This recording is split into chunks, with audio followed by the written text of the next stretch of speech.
మోకాలుకి పాదానికి మధ్యలో మళ్ళీ ఒక ఆభరణం ఉండి దానికి ఒక చిరుగంట వేలాడుతుంటే ఆ కాలి వెనక బలిష్టమైనటువంటి పిక్క కనపడుతుంటే ఆయన కృష్ణాజినం కట్టుకుంటే మోకాలు కనపడుతుంటే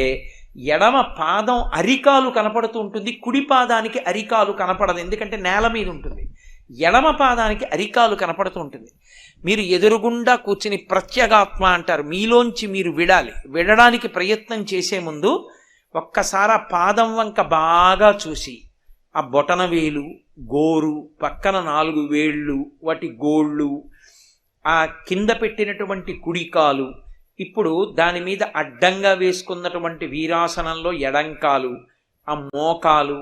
ఆయన యొక్క కాలంతా కనపడుతూ పాదం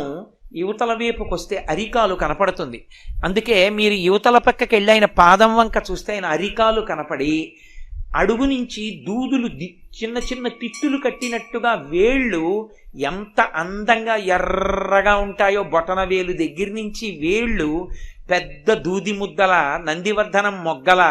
పెద్ద బొటనవేలు యొక్క అరికాలు, ఆ పక్కన కొంచెం ఆ బొటనవేలు కన్నా పొడవుగా ఉండి ఒక వేలు, దానికి ఉన్నటువంటి ఆ పైన ఉన్న తిత్తి లాంటి ఆ అరికాలి వేలు, ఆ పక్కన ఉన్న మిగిలిన 3 వేళ్ళు,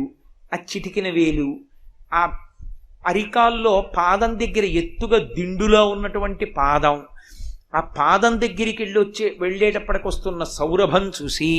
ఒక్కసారి ఆ పాదం మీద, కుడి పాదం నేల మీద ఉంది కదూ, దాని దగ్గరికి వెళ్ళి మీ తల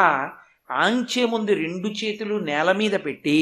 మీ లలాటం తీసుకెళ్ళి ఆయన తల మీద పెట్టి అలా ఉంచితే